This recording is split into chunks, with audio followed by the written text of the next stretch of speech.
Morning, AP people. Here is part B, question 6 and 7. Those were the two that most people had trouble with. So those are the two I'm going to go over with. Hopefully I wrote this big enough for you to see.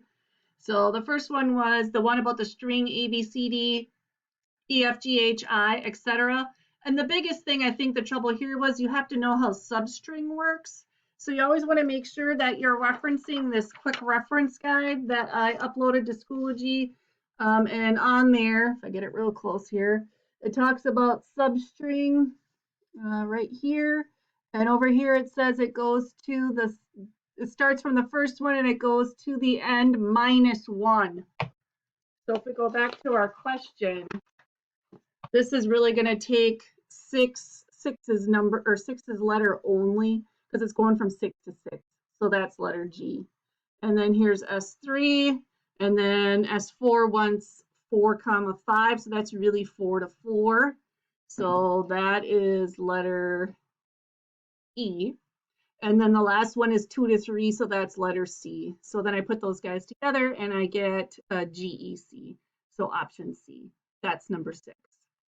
And number 7 was the other one that I saw, and this one I can see why you had trouble with this one. It's got something interesting going on here with this capital D and double.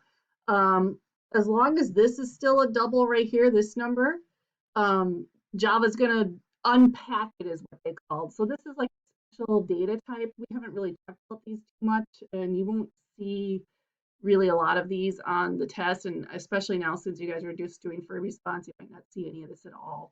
But anyways, because this is a double right here, it still treats all of this as a double. So the 7.5 is going to come in up here, get added to the 1.5, and I get 9.0, option D.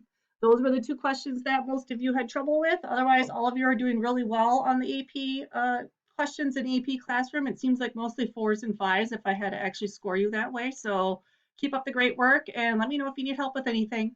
Talk to you guys later. Have a good weekend. Bye.